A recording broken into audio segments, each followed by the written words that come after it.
Yo, what's up, guys? Uh, I know it's late, but I was looking for you know, material to make a video on.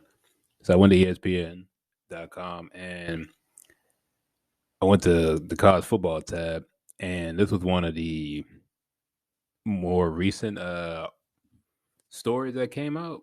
Uh, so the Pac-12 commissioner says fans not in favor of USC UCLA move. So if you don't know, they're slated to move to the Big Ten in 2024.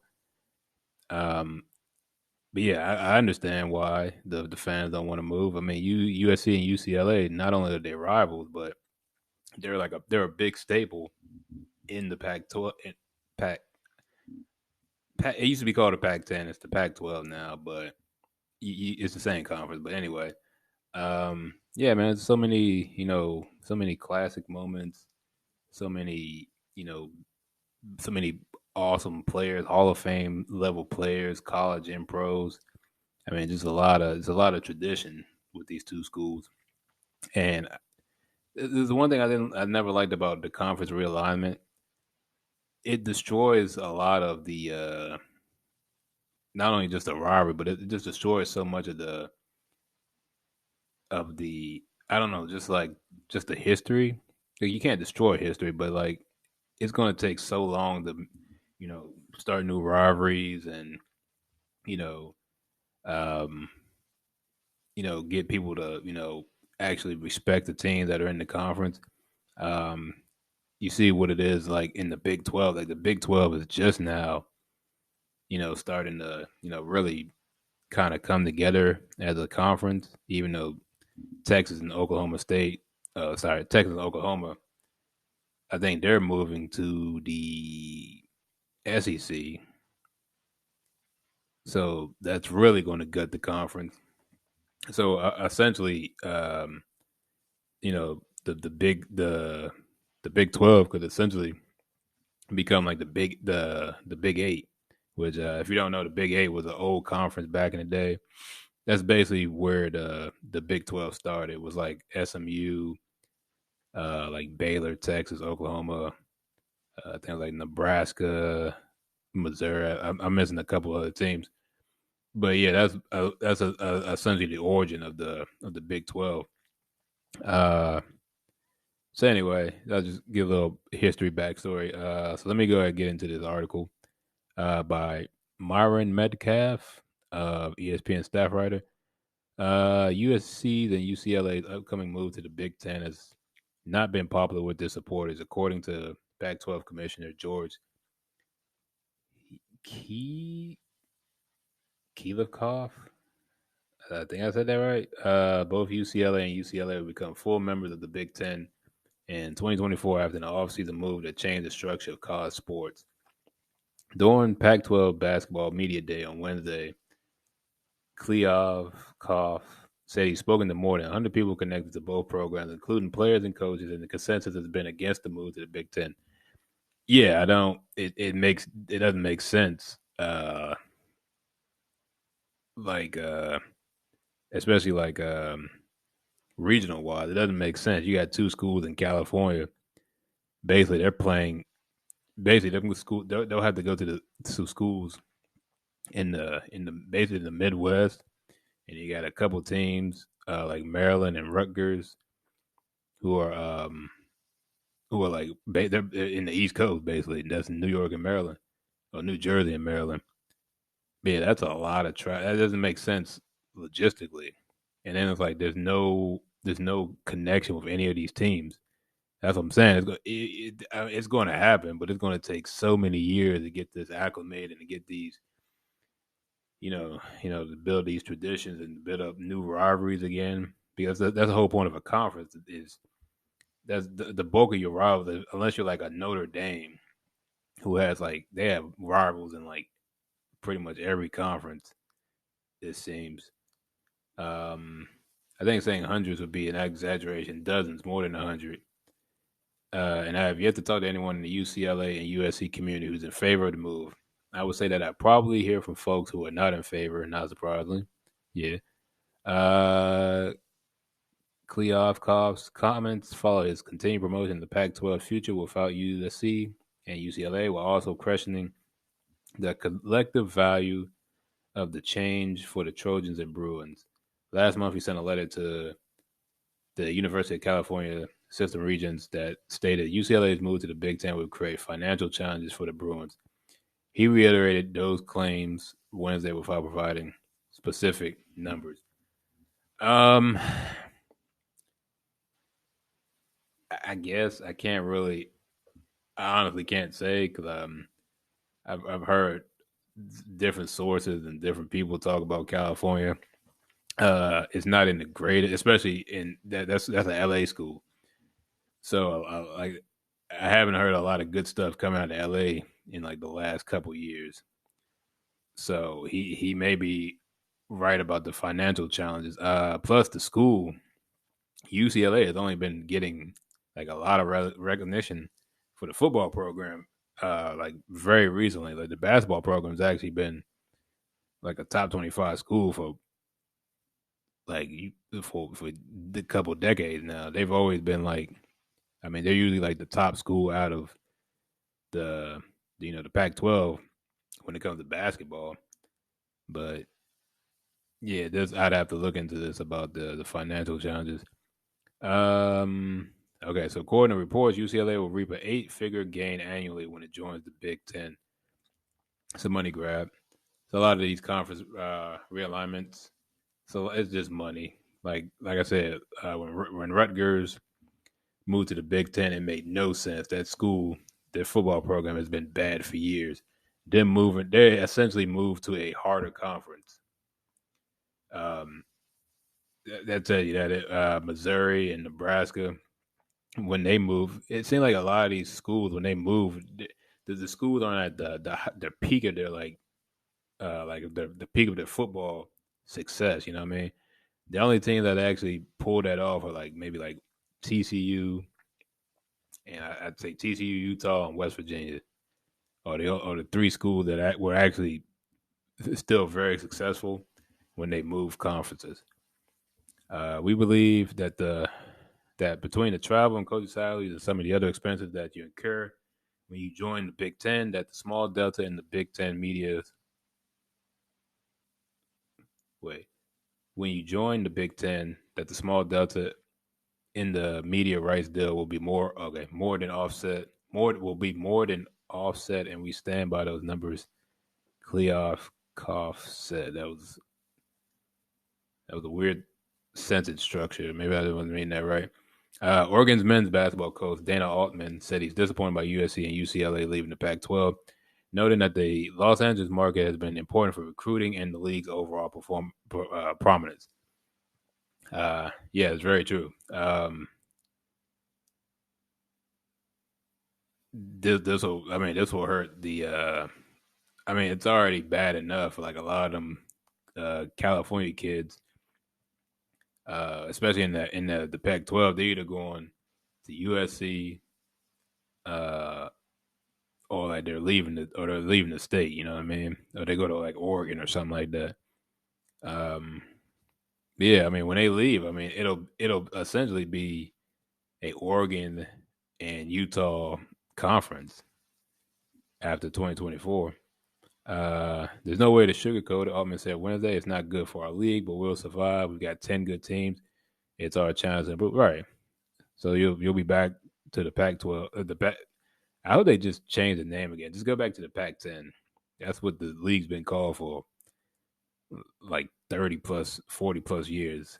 Mike Cronin, who guides a UCLA men's basketball squad that was picked to win the Pac-12 this upcoming season, said he's not interested in discussing the Big Ten move because he wants his current team to get the attention. Everybody today should be talking to, excuse me, should be talking about our players and all these kids that are working so hard.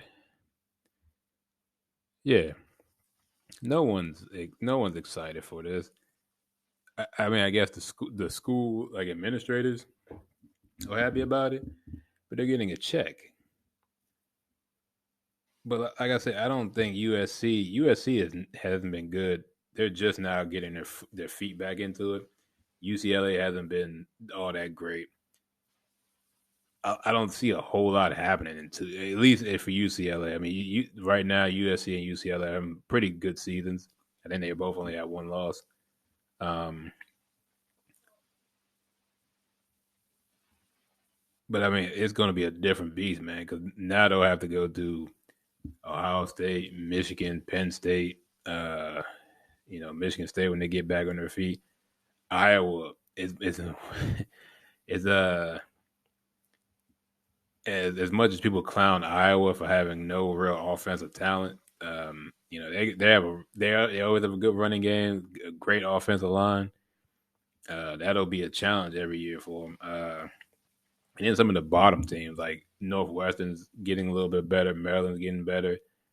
Who else? Illinois is having a surprisingly good season this year. You know what I'm saying? Um, but we'll see. You know what I mean? Um, but it was one thing I wanted to look at real quick. So I did this. So I wrote down the current teams in each conference. So essentially, in 2024, unless someone from the Big Ten is leaving, unless there's two teams that are leaving, which I don't think is going to happen. Um, Once you get rid of these two, right? So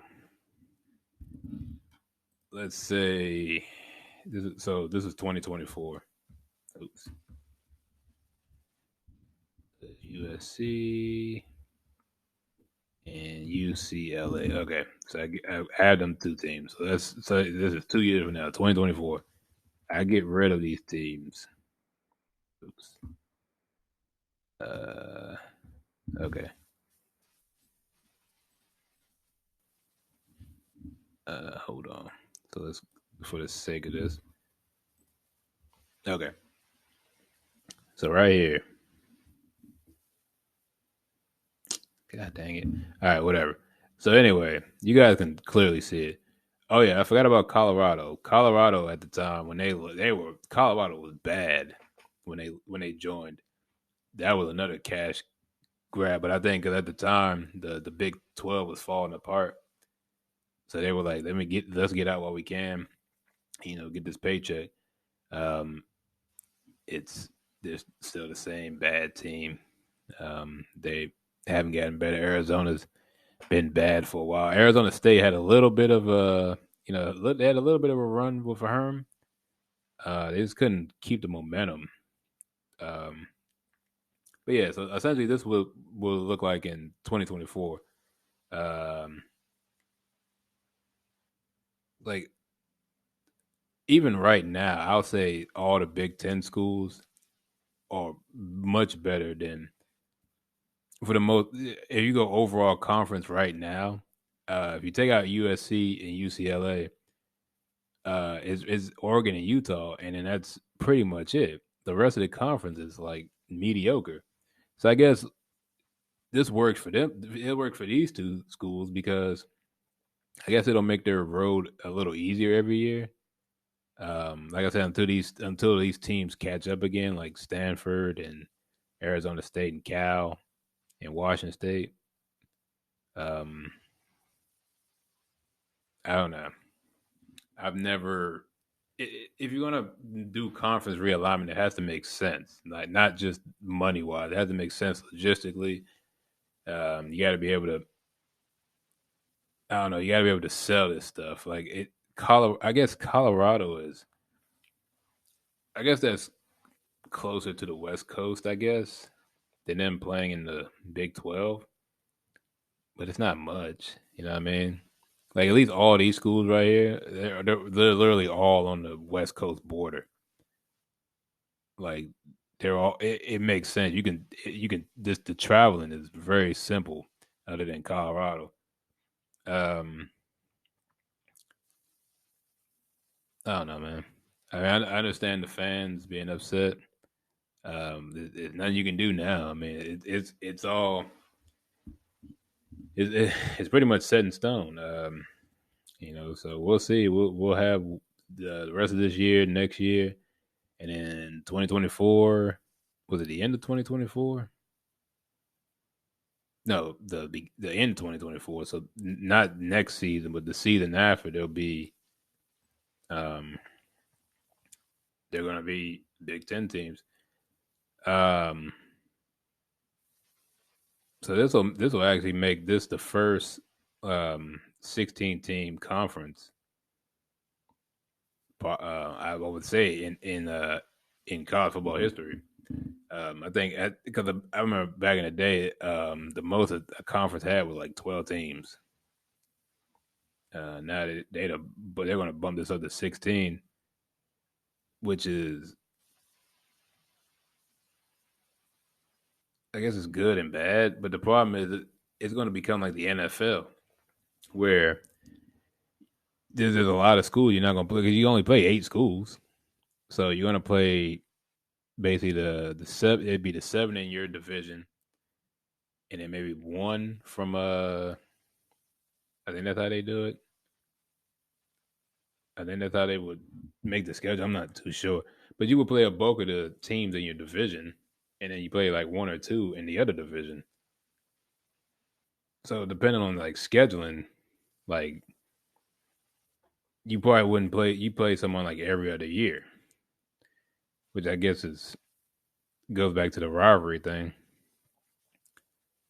It'll take forever to build up these rivalries. The only like I don't know. I understand the fans being upset. But hey, man, this stuff's gonna happen. It's the same thing with Big 12, Texas, and Oklahoma. In a few years, they're leaving for the SEC. Which, like I said, they always pick the times when the teams are down to start pushing like conference realignment. Like I don't know, Texas and Oklahoma, they're big. I guess because of the prestige. But then you got to put out a product, and their product hasn't been stellar. So this stuff, I don't know.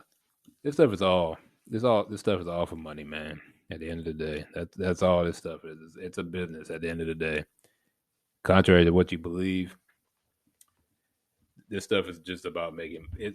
At the end of the day, the bottom line is to make a profit. Um, I don't like it. You don't like it.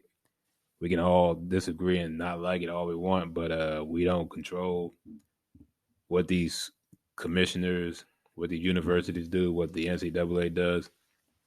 We have zero control when it comes to that. So yeah, that's all I wanted to go through. I just thought it was a little interesting little uh I guess little update to the conference realignment. So yeah, that's all for me. Thank you for watching, and I will see you next time. Peace.